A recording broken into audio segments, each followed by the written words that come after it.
बताएं क्या कार्यक्रम है। बोले अयोध्यानाथ की जय। परमपिता परमात्मा की असीम कृपा से बाबा लक्ष्मण दास जी महाराज की तपस्थली पंचमुखी हनुमान आश्रम पे गत प्रतिवर्ष की भांति चौथी बार हनुमान जी का अभिषेक हो रहा है। द्रव्यों के द्वारा जो है 1000 पुष्प, अकौआ के 1000 नीले कौआ, 1000 गुलाब, 1000 गाय से बने हुए घी के जो 56 भोग और वो लड्डू जो है उससे जो है अर्चना होती है और सब रसों से जो है। और अर्चना की पद्धति जो है देव उपासना में आती है, जो है इसको देव पूजा बोलते हैं, जहाँ पे गाय से घृत समृद्ध हो। और उसके बाद गोपाष्टमी के दिन गौ अर्चन है, उसमें भी यही विधि है। 1000 गुलाब, 1000 लड्डू, 1000 फल, और ये मंडप में बंद कर गाय की अर्चना होगी। और 12 नवंबर को तुलसी विवाह है जो है। और कुल्लू मलानी से बालकिशन शर्मा जी आए हुए हैं और इस कार्यक्रम के आयोजक वही हैं।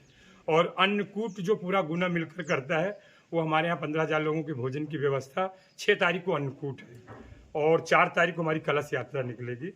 और इस गाय पे इस आश्रम पे आसीम कृपा गौओं की है, इसलिए आपको शायद ये परेशान भी कर रहे हैं। आपको मारेंगे कोई नहीं, बाकी हमारे दिलीप भाई बताएंगे इसे।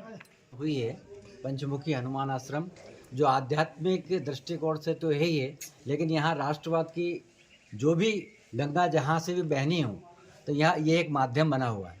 केवल यहाँ पर एक ऐसा मंदिर और ऐसा स्थान बना हुआ है जहाँ संत सेवा होती है। प्रायः संत सेवा का बड़ा अभाव पूरे देश में देखने को मिलता है, लेकिन अपने पूरे हिंदुस्तान से संत लोग आते हैं, यहाँ विश्राम करते हैं, उनकी पूरी भोजन आदि इत्यादि की सब पूरी व्यवस्था होती है और अंत में विदाई भी उनकी की जाती है। एक भाव जागृत हो सनातन के प्रति, तो युवाओं का आकर्षण भी ये बना हुआ है। हमने युवाओं के दृष्टिकोण से 2 राष्ट्रीय कार्यक्रम भी कराए हैं, जो पुष्पेंद्र जी कुलश्रेष्ठ के माध्यम से उन्होंने इस हिंदुस्तान की सनातन संस्कृति को जगाने के लिए जो कार्यक्रम दिए, उसके माध्यम पे हमारे पूज्य सियाराम बाबा रहे हैं। सियाराम बाबा युवकों के आस्था के केंद्र और आध्यात्मिक गतिविधि के साथ साथ राष्ट्रवाद की गंगा बहाने में आपका सदैव हम सबके प्रति आशीर्वाद रहा है। और यही चाहते हैं कि गुना का हर जन, हर नागरिक, उसके घर में सुख समृद्धि हो, लेकिन सुख समृद्धि के साथ इस राष्ट्र की भी सुख समृद्धि हो, इसलिए सदैव प्रेरित करते रहते हैं। ये हमारा एकमात्र ऐसा आश्रम है।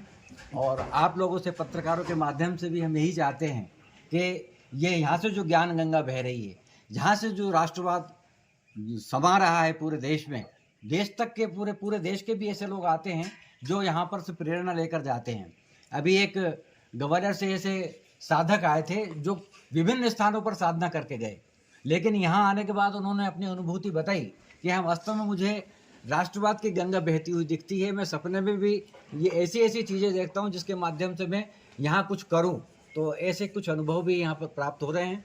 आने वाले भविष्य में यहाँ पर ऐसी कुटिया भी बनाई जा रही है जिसमें लोग आकर अपनी साधना करें और साधना के माध्यम से अपने शरीर को तो साधे ही, लेकिन राष्ट्र के लिए अपना जीवन भी समर्पित करें। इन्हीं भावना के साथ मैं पूज्य आपके द्वारा में एक शहरवासी शर्मा जी ने ये जमीन जो है सुदामा कुटी को दान किया था। और यहाँ कोई ट्रस्ट और समिति नहीं, गुना में कुछ हवा ऐसी उड़ रही है कि इसका ट्रस्ट समिति, इसका कोई मालिक नहीं, हनुमान जी मालिक हैं। और श्री सुतीक्षण दास जी वृंदावन सुदामा कुटी का ये यहाँ पर जो है रख रखाव और देख रेख वो लोग कर रहे हैं। बोले अयोध्यानाथ की जय।